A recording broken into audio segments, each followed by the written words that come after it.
Hello and नमस्ते सबैजनाहरूलाई। म परबिन गुप्ता, तपाईहरुलाई गुप्ता ट्युटोरियल च्यानलमा स्वागत छ। आज म तपाईहरुलाई म्याथको BSc.CSIT को म्याथको लिएर आएको छु। यो चाहिँ तपाईहरुलाई क्लास 12 मा पनि 12 को भाइ बहिनी हेर्दै हुनुहुन्छ भने तपाईहरुलाई पनि काम लाग्न सक्छ। सो आज म तपाईहरुलाई डेरिभेटिभको पार्ट सिकाउने छु, जुन कि तपाईहरुले चाहिँ यहाँ हेर्न सक्नुहुन्छ क्वेशनमा। Find an equation of the tangent line to the curve at the given point। यो कर्व दिएको छ, एउटा पोइन्ट पनि दिएको छ र यसको इक्वेसन निकाल्ने त। Equation of the tangent line, equation of the tangent लाइनको क्वेसन रहेको छ। र आज म तपाईहरुलाई चाहिँ यो डी को सिकाउने छु। एबीसी को तपाईहरुले गर्न सक्नुहुन्छ, त्यस्तै गरी यो डी को चाहिँ कसरी गर्ने त। आज म तपाईहरुलाई डी को सिकाउने छु। र यदि तपाईहरुसँग ओल्ड इज गोल्ड छ भने म BSc.CSIT को कुरा गर्दैछु। तपाईहरु सेट 1 मा नै क्वेशन छ यो, जुन कि यो 5 नम्बरको रहेको छ। 5 मार्क्सको एक्जाममा आउँछ। यहाँ हेर्न सक्नुहुन्छ तपाईहरु यो क्वेशन। र आज चाहिँ यो डेरिभेटिभ भन्ने पार्टबाट तपाईहरुलाई यो डेरिभेटिभमा सबैभन्दा म्याक्सिमम क्वेशन सोध्ने भनेको इक्वेसन अफ टेन्जेन्ट लाइन निकाल्ने, जुन कि हाम्रो एउटा कर्व दिएको हुन्छ, पोइन्ट पनि दिएको हुन्छ र equation of tangent line find out गर्ने। यदि तपाईहरुको ओल्ड इज गोल्ड हेर्नुहुन्छ भने म्याक्सिमम क्वेशन चाहिँ यही नै सोधेको छ, यस्तै सोधेको छ। र यो तपाईहरुलाई मैले एक्सरसाइजको गराइदिन्छु। तपाईहरुले चाहिँ इक्जाम्पलको नि ट्राई गर्न सक्नुहुन्छ। यदि तपाईहरुले इक्जाम्पलको बुझ्नु भएन भने मलाई कमेन्ट बक्समा गएर कमेन्ट गर्नु नबिर्सनु होला है त। र म आज तपाईहरुलाई डी को क्वेशन गराउने छु। 2x + 1 divided by x + 2 point छ, जुन कि तपाईहरुको 1 1 पोइन्ट छ।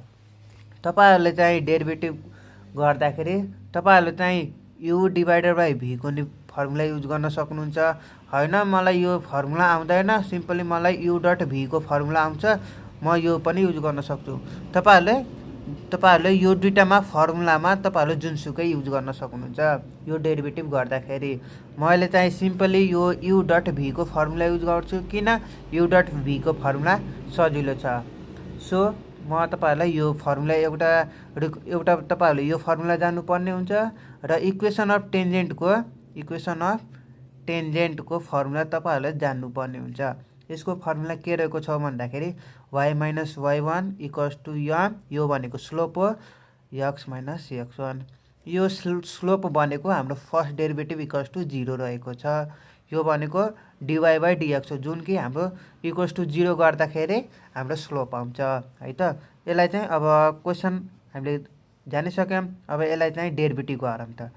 डिफरेन्सिएटिङ इक्वेसन आई, यसलाई चाहिँ मैले इक्वेसन आई भयो विथ रेस्पेक्ट टु x को रेस्पेक्टमा डिफरेन्सिएटेड गर्दाखेरि यो dy/dx भयो।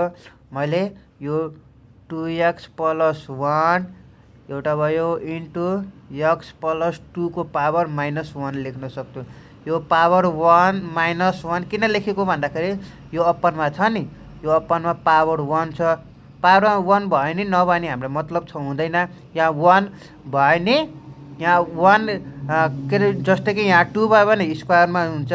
पावरमा केही पनि छैन भने 1 सपोज गरेर यसलाई माथि लैजाँदाखेरि हामीले पावरमा -1 गर्नुपर्ने हुन्छ। सो मैले यसरी गरेको छु, तपाईहरुले हेर्न सक्नुहुन्छ पावरमा -1 गरे।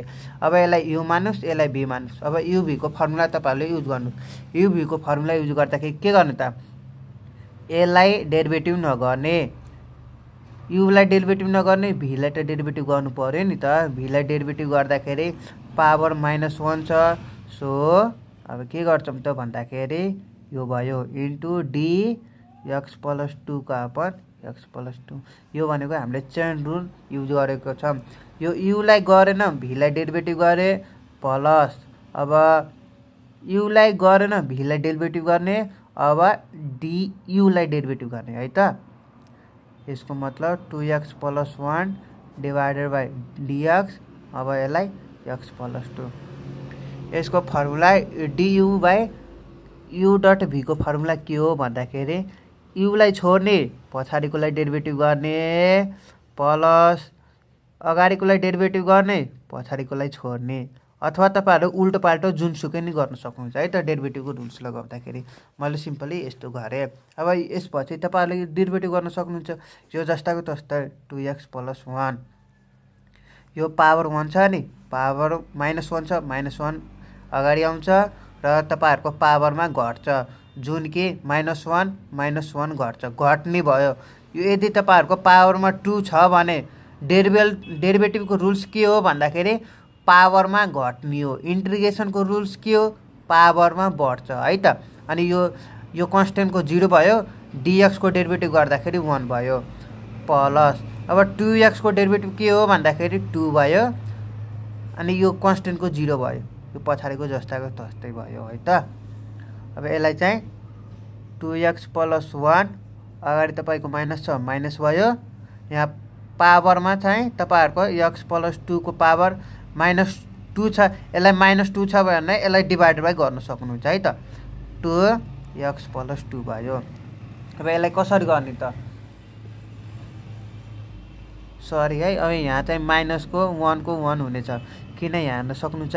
यसलाई हामीले डेरिभेटिभ गर्यौं नि त, यसलाई डेरिभेटिभ गर्यौं नि त, पछाडिकोलाई जस्ताको तस्तो छोड्नु हेर्नु त। पछाडि जस्ताको तस्तो छोड्दाखेरि पावरमा -1 छ, सो -1 चाहिँ जस्ताको तस्तो लेख्नु पर्ने हुन्छ है त। यहाँ पावर -1 छ, पावर -1। अब त्यस्तै गरी तपाईहरुले चाहिँ 2x + 1 छ, यो ब्र्याकेट भयो, यो पावर -2 छ, यसलाई डिभाइड बाइ गर्दियौं, होल स्क्वायर हुने भयो, 2 भनेपछि होल स्क्वायर हुने भयो, प्लस अब -1 छ, तल लैदियौं ओपनमा। अब यसलाई एलसीएम लिनुस् त तपाईहरुले, x + 2 को होल स्क्वायर हुने भयो। अब यसलाई माइनसमा खोल्दिनुस् त, -2x - 1 हुने भयो, प्लस यहाँ x + 2 एउटा छ, यहाँ दुईटा छ, एउटा एलसीएम लिँदाखेरि x + 2 ले मल्टिप्लाई गर्ने बल्ल हाम्रो एउटै हुन्छ।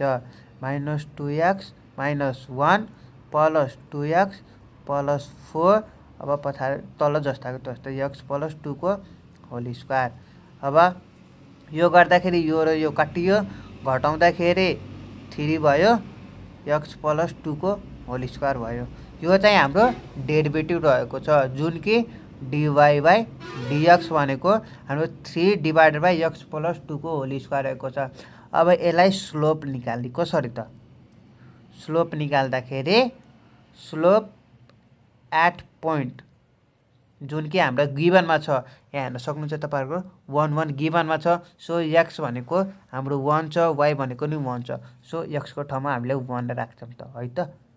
एट पोइन्ट 1 1 भन्छ, 1 1 भन्दाखेरि 3 डिभाइडेड बाइ x को ठाउँमा 1 राख्नुस्, 2 को 2 भयो, यसको स्क्वायर भयो, 3 डिभाइडेड बाइ 9 भयो, यसको मतलब 1/3 भयो। यो हाम्रो स्लोप रहेको छ, जुन कि हाम्रो स्लोप भनेको यम रहेको छ। अब सिम्पली तपाईहरुले फर्मुला युज गर्नुस् त, इक्वेसन अफ टेन्जेन्टको फर्मुला के रे? y - y1 = m x - x1। यो चाहिँ x र y को भ्यालु दिएको छ, जुन कि 1 1 छ, जुन कि तपाईहरुको x1 र y1 दिएको छ। y - y1 को ठाउँमा 1 लेख्नुस्, m को ठाउँमा अघि नै हामीले निकालेको छौं 1/3 रहेको छ, जुन कि, अनि त्यसपछि x को x1 को ठाउँमा 1 लेख्नुस्, y = अब तपाईहरुले चाहिँ अब यसलाई खोल्दिनुस् त, 1/3x माइनस यसलाई 1/3, यो -1 यता जाँदा +1 हुन्छ, y = 1/3 * x हुने भयो। एलसीएम लिनुस् त, तपाईहरुले कति हुन्छ त एलसीएम लिँदाखेरि 1 + 3 डिभाइड बाइ 3 भयो, यसको मतलब 1/3x - 2/3 हुने भयो। सो तपाईहरुको सरी यहाँ माइनस हुँदैन, किन यहाँ x को अगाडि प्लस छ, के अरे सरी 3 को अगाडि प्लस छ, यो 3 ठुलो हुने भयो, सो यहाँ हाम्रो प्लस हुने भयो है त। यदि तपाईहरुको यहाँ माइनस भएको भए हाम्रो यो जोडिन्थ्यो है त, तपाईहरुले नझुक्नु होला। सो अब हाम्रो एन्सर चाहिँ यति नै रहेको छ। यदि तपाईहरुको चाहिँ अर्को पनि क्वेशन खालको दिन्छ, सो तपाईहरुले चाहिँ यस्तै ट्राई गर्नु होला। यदि तपाईहरुलाई स्लोप छैन भने, यदि तपाईहरुको पोइन्ट छैन भने, पोइन्ट यदि क्वेशनमा जस्तै कि मानम तपाईहरुको क्वेशन यही छ, तर यो पोइन्ट मानम एकछिनको लागि यो पोइन्ट छैन, यो पोइन्ट दिएको छैन, सपोज गरौँ है त, तपाईहरुले यसबाट dy/dx यानी कि फर्स्ट डेरिभेटिभ निकाल्नु भयो। फर्स्ट डेरिभेटिभ मानौं तपाईहरुको यति आयो, यो फर्स्ट डेरिभेटिभ आयो। अब यसलाई स्लोप निकाल्दाखेरि तपाईहरुले dy/dx = 0 गर्नुस्। यो dy/dx भनेको तपाईहरुको आको एक्सप्रेसन जति हुन्छ नि, जस्तो कि तपाईहरुको मानौं तपाईहरुको 3x² माइनस मानौं तपाईहरुको 9 आयो = 0 आयो। अब x को भ्यालु त निस्किन्छ नि त, 9 / 3 गर्ने 3 आउँछ, x² = 3 त आयो नि। अब यसबाट x को भ्यालु जति सुकै आउँछ नि त्यो भनेको हाम्रो स्लोप हुन्छ, m को भ्यालु अनि m को भ्यालु आउँछ। अनि तपाईहरुले यहाँ चाहिँ सल्भ गरेर यहाँ 1 को भ्यालु m को भ्यालु लेख्न सक्नुहुन्छ है त। आई होप तपाईहरुले चाहिँ आजको डेरिभेटिभ भन्ने टपिकको तपाईहरुले बुझिसक्नु होला। यदि तपाईहरुलाई कुनै पनि मनमा डाउट छ भने डेरिभेटिभबाट तपाईहरुले सोध्न सक्नुहुन्छ। यदि तपाईहरुले क्वेशन प्र्याक्टिस गर्न चाहनुहुन्छ भने यहाँ थुप्रै खालको क्वेशन छ, यहाँ हेर्न सक्नुहुन्छ। एक्सरसाइज 3.1 को 1 नम्बरमा क्वेशन छ, 2 नम्बरमा नि सेमै हो, यो कर्व दिएको छ, पोइन्ट पनि x = a दिएको छ, यहाँ हेर्न सक्नुहुन्छ। यहाँ स्लोप निकाल्न भनेको छ, सेम त्यही हो। यहाँ चाहिँ मैले चाहिँ x को ठाउँमा यहाँ x को ठाउँमा 1 1 दिएको छ, सो हामीले x को ठाउँमा 1 लेखेको थियौं। तर तपाईहरुले डेरिभेटिभ निकाल्दाखेरि यहाँ क्वेशन नम्बर 2 मा चाहिँ x = a छ, सो तपाईहरुले यहाँ a लेख्नु होला। र यो गरेपछि तपाईको स्लोप आउँछ। स्लोप आएपछि m को भ्यालु राख्दिनु जुन कि तपाईको स्लोप हुनेछ, र यस्तै फर्मुला लगाएपछि तपाईहरुको इक्वेसन अफ टेन्जेन्ट आउँछ। आई होप तपाईहरु आजको क्वेशन बुझ्नु भइसक्यो होला। यदि तपाईहरुको मनमा कुनै पनि डाउट छ भने कमेन्ट सेक्सनमा गएर कमेन्ट गर्न नबिर्सनु होला। र यस्तै गरी तपाईहरुको एक्जाम्पलमा नै छ, सो एक्जाम्पलको तपाईहरुले हेर्न नछुटाउनु होला है त। So thank you guys watching this video. आजको लागि यति नै।